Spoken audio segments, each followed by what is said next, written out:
We are live in the Ben Quist Dome. Right. We're looking live at Ben. How are you, Ben? I'm good. It's Friday and it's beautiful out, and I'm excited for the weekend. We got anything big planned for the weekend, Ben? Nope, nothing big planned. Just some relaxation, some sporting events for the kids. So, but just looking forward to the nice weather. It's supposed to be nice too. A little bit of rain overnight, but no big deal.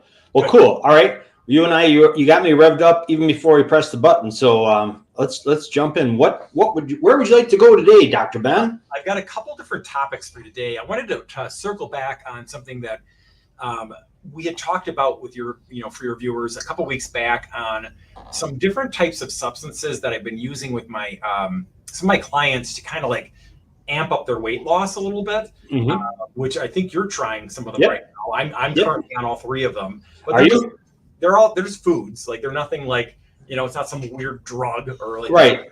When you said substances, I'm glad you clarified because they're all food. They're taken right from food. Yeah, they're foods, and they're taken in what would be considered culinary doses. So they're like normal quantities, is not some bizarrely huge amount of some specific food or something. But so I've had two different clients that have been on these, and one guy's been doing it now for over 8 weeks, and I just did his body fat today, this afternoon, and it is amazing what the transformation that has happened in his over the course of 8 weeks. And so in my field, if somebody can lose weight, meaning losing body fat, at the same time as they can either maintain or gain muscle tissue, we call that the Holy Grail. So that's like you found the Holy Grail, because it is almost impossible to do. I'd say holy shit. Yeah, holy shit. What happens normally is someone goes on a diet or they go on Ozempic or something and they get this weight loss, but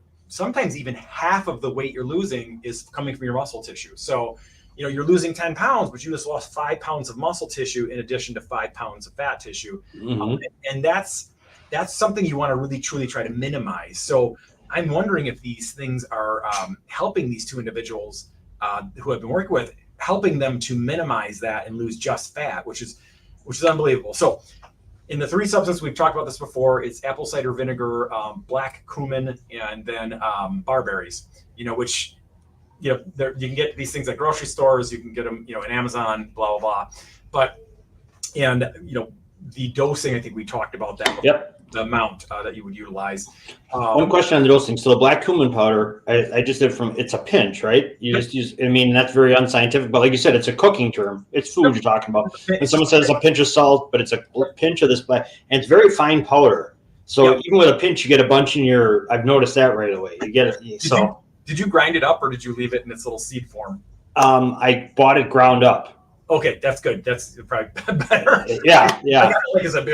It's kind of like actually a teeny little, looks like a little chia seed or something. Okay. And I just ground it in my coffee grinder so that get it more powdery, and I've been using it that way. But yeah, it's just a pinch of that, or if you're really anal, you could say it's 1/12 of a teaspoon or whatever. I think a small amount. If you need to measure, you could put a measurement on that. Right. And for the majority of my clients, they've been doing then a tablespoon of apple cider vinegar in their morning, health shake, and then roughly a tablespoon or so of those barberries as well. So his result from today, he has now lost. It went from 5 pounds at the first week measurement, where he basically lost a teeny bit of muscle tissue and 4 pounds of fat. This next one, he had gained the muscle back. He had gained a third a pound of muscle, and he had lost 11 pounds of body fat. What? Yes, in 8 weeks, and it's very visually apparent. And this guy is 61 years old. It's not like he's like, 22 years old. So he is, and he's obviously been doing some really thoughtful strength training. He's obviously been doing some really great cardio work. He's worked on his diet a little bit, but I'm pretty sure that those substances have been protective of his muscle tissue and kind of skewed it more towards fat loss. So I was really excited to see him have a massive success like that. So Ben, when you've talked about people losing weight too fast, that it's not sustainable or good for you. Is 11 pounds in 8 weeks? Is that right? 8 weeks? Is that the zone? Is that the okay zone? I mean, you know what I mean? Is that? It just depends on the person's gender, how big they are to start. So this individual was well over 200 pounds. So he's a 230-pound individual. They have a lot more. It's kind of like percentage based. Like he has a lot more mass to lose than if you're talking about a 120-pound woman. Sure. There's not going to be as much to lose. So some of that is very individualized to the person. But for a rule of thumb, if you're losing much more than a pound a week, you're probably losing a significant amount of other tissues and fluids and things of that nature. So I usually don't like to see people lose much more than 4 to 5 pounds a month. Is that a tough sell? It sounds like people want to lose once they decide they're going to do this. They want to, they just want to see it all come off. How do you overcome that?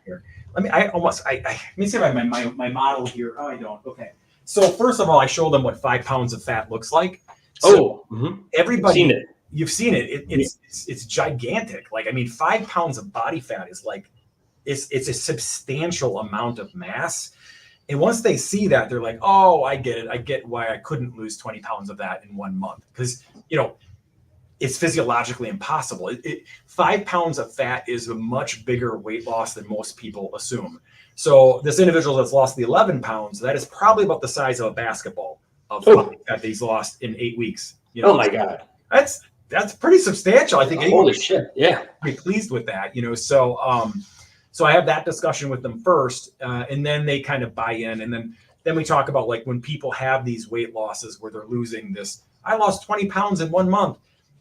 And this, it's usually water weight, stored sugars are depleted, muscle tissue is put down. And then there's typically some body fat loss with that as well. But it's a mixture of all kinds of stuff where we're looking to just lose the body fat if we can. Yes. All right. So Ben, will this individual or me or you or anyone in perpetuity, if you do it for the rest of your life, right? If you want to keep doing this, or how does that work? What do you recommend for that? Meaning like the 3 things.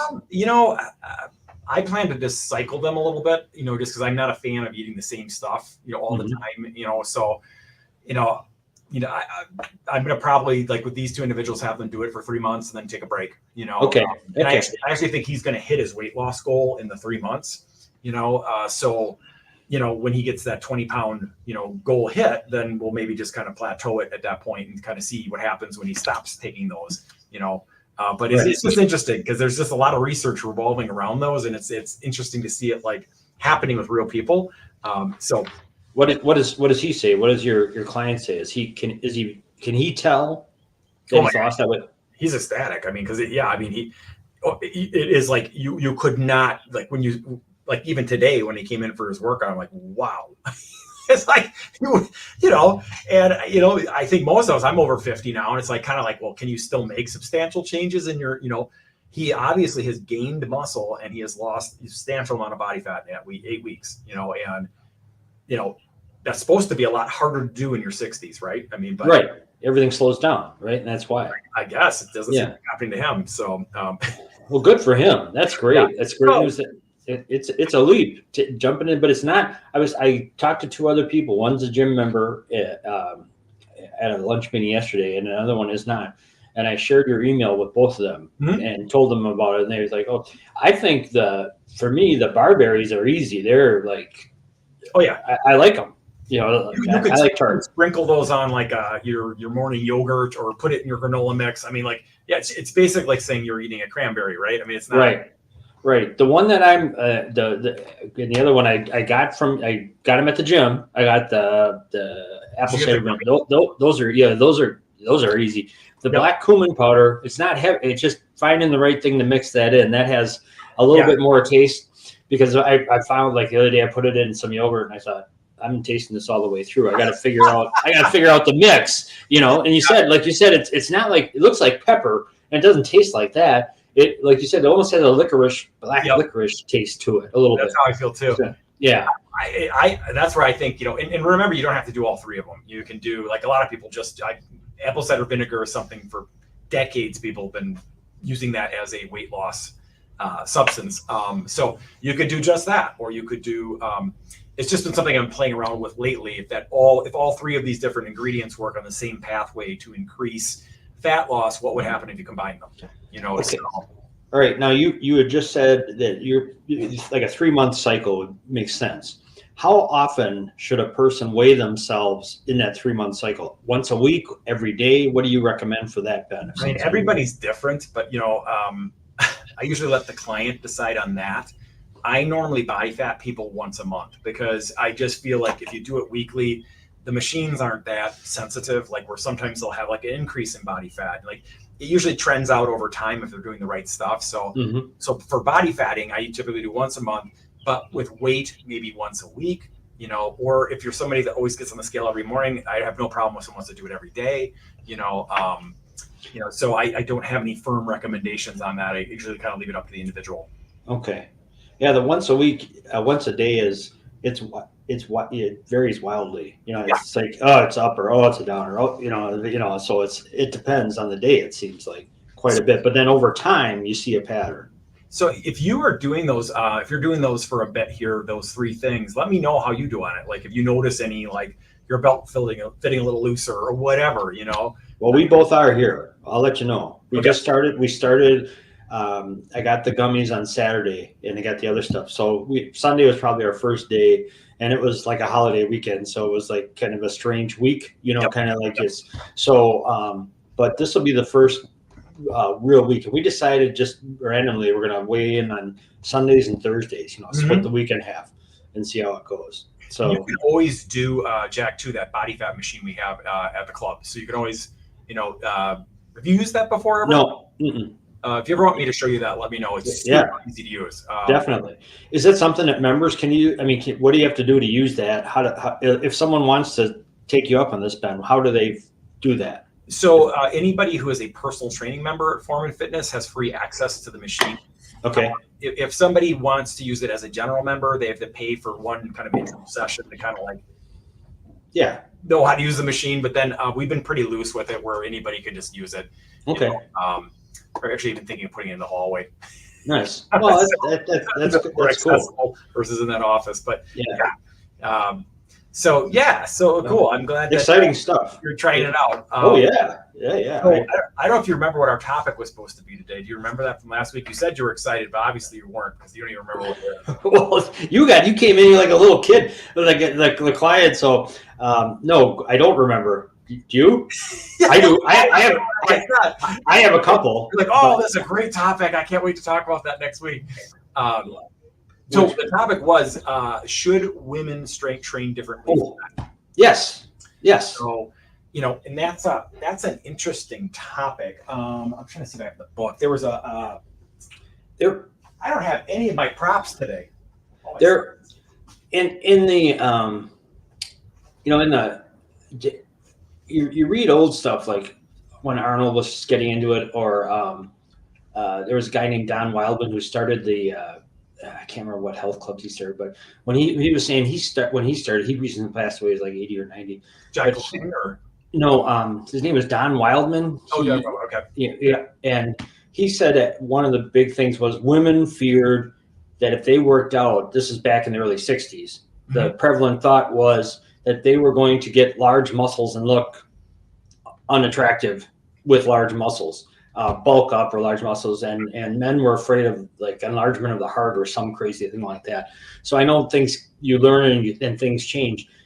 When you talk to women about strength training and weight training, what kind of objections do you hear from them? They don't want to do it because, or do they don't know about it? I feel like they have, it's really changed, like what you said, like, so you're right. Like back when I started as a personal trainer, many people believe that children should never strength train. That's been completely disproven. Back when I first started, 20 or 30 years ago, individuals, women would sometimes say that exact same thing. I don't want to bulk up too much or be too bulky. I don't hear that at all anymore. No one ever says that. And I think there's just been a little bit of a change in the thought process as far as, people's feelings on strength training. And there's been a lot of different authors that have written books on it. One that has come out recently is Celine Yeager's book called Next Level. So it's I read it on a car ride. I wasn't driving. I was in the passenger seat. I cruised the whole book because, I kind of, she contends that women should strength train differently than men, but I don't really think that's what she meant in the book. Like when you read through it, it's like, it's the exact same stuff everybody should be doing, which, so I do think there are some reasons why it's actually more important for women to strength train than it is for men. So one of those being osteoporosis. So, I have a fair amount of customers that come in where they're experiencing osteopenia or osteoporosis. And obviously that is much more prevalent with women. So one of the best possible things you can do for that is to do some load bearing resistance training, so I do feel like it is almost like more important, just like I feel like it's more important for people over the age of 60 to strength train than people under the age of 60.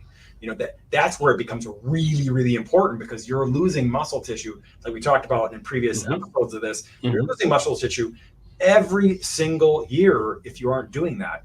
And even if you are doing it at a high level, you're just slowing it. You can't stop it completely, but we might as well try to push it off by 15 years, right? Rather than being completely weak and frail in your late 50s or early 60s, which I've seen that, in people would come in where it's like, wow, you look like you're moving like a 90-year-old and you're 55.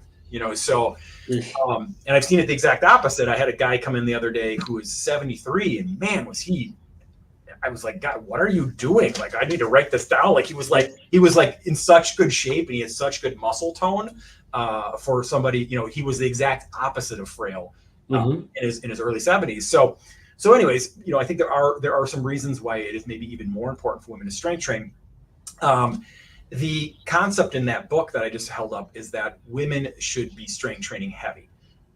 So she called it lift heavy SHIT. So like that was her that was her main premise, and that's that's the same concept for everybody. Like everybody should be lifting sometimes some things heavy, right? Like so, and in the world of strength training, from what I have seen, like the biggest mistake most gym members make or individuals make is that they do not put the appropriate amount of intensity into the movement that they're doing to stimulate the growth response, meaning that the muscle gets stronger or that muscle tissue is built. So what's tensity, Ben? So intensity would be taking your, so let's say you're going to do a set of 10 repetitions of a squatting type movement. It's that by the 10th rep, you should be 100% unable to do another rep. So your intensity means you're just making the exercise really difficult. So, I see a lot of people looking like they're going kind of through the motions, like they don't appear to be particularly fatigued when they're at the end of a set. They pop right back up and walk around, and so they are not taking the intensity to the right level to stimulate the response, and that's a big mistake. Ben, when people do that, I think, this is the way I think anyway. I'm thinking, God, if I'm doing 3 sets, I got to say, if you go all out, you should go all out every time, right? And like the first set, you go all out. You don't wait and hold something back, because if you rest for 30 seconds or a minute or what have you, you'll be built back up enough to do the next set at high intensity. Yes. Yeah. Totally. Yeah. No, I mean, I actually I'm going to go strength train right after this with one of my friends, and he had asked me like, why am I not getting any results with strength training? And I'm like, well, Tom, it's because you never push yourself hard. You do these workouts that are like an hour and a half long in the gym. No one can work out hard for an hour and a half. Like, let's work out every Friday together for 45 minutes, and I'm going to kick your ass, and I'm going to show you what it means to go to failure safely, right? As both of us are, in our 50s, like safely, so that you don't hurt yourself. And that's the only thing where it gets a little bit wonky, where it's like when you lift heavier and you lift more intensity, the percentage chance of getting an injury goes up. So that's where you just have to be very smart with the exercises that you pick and all that kind of stuff. Yeah, I'm guilty of that. I got to do heavy. 2 things. I'm guilty of that sometimes, and then when I push myself, I feel so much happier with the weights. The other thing I would say to women who are either don't want to lift weights in the gym because they feel funny about women or whatever. I don't know how much that is anymore. I go to those morning workout classes, and far and away, there's a majority of women in those classes. Mm-hmm. So there's no need to be. You're not going to be the only woman I mean, Totally. sometimes I'm the only guy in there. For God's sakes, it's just the opposite. Out of 20. So and they're all stronger than you too. I've noticed. They are, and Margot lets me know about it. My daughter, she's good at that. But boy, no, that's what I really love to see is there's just so much engagement from women involved in it, and just it's a really great atmosphere to learn that in. And I agree, and I do feel like the younger group of men and women are taking strength training a lot more seriously and doing it better than we did in our era when people were coming through. Usually it's the people over the age of 50 that I have to convince to work a little bit harder and, select some different movement patterns that are safe for them to push on with some actual weight. Because if you don't have enough weight, you're not going to get the response that you need, Right. Right. So you're hitting it from both ends. You're picking up some great tips from Ben on diet and things you can add to your diet to lose fat, not muscle, and then some great workout tips. Arnold, I know I talk about Arnold a lot, but he says, failure is like the ultimate compliment in gym. If you push yourself to failure, it's just the opposite of what people think of failure in real life. It's like, that's where you want to be. That's how you know. Yeah, it is. And that is one of the most important. It's built right into how you think about progressive resistance training. It's one of the main principles is intensity. So yeah, and then the other one would be the other thing I see people making mistakes on is they don't vary the routine enough.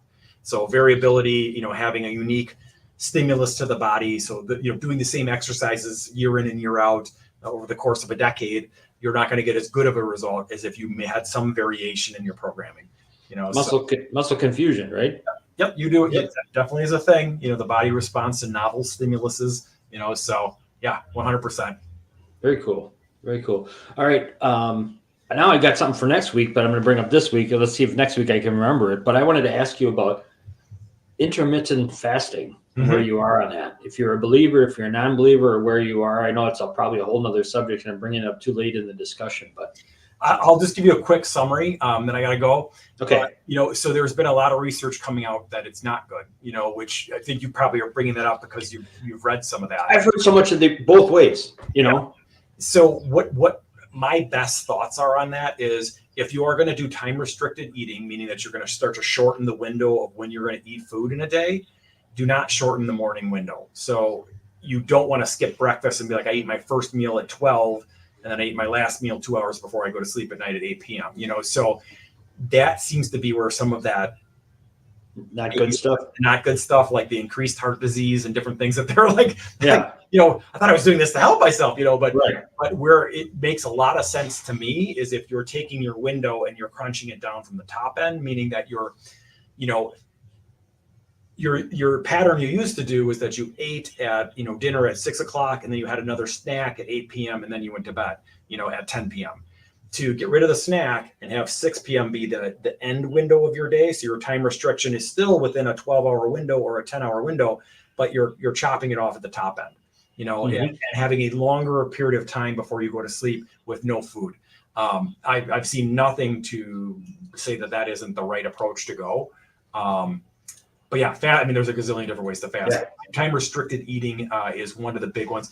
And I didn't know if you were referring, intermittent fasting is a huge different category. There's alternate day. There's all kinds I was thinking of what you were thinking. The time window. Yeah. That's the big one right now. And I think, what I was doing, and I've switched up from not doing that anymore, is I was eating later into the morning.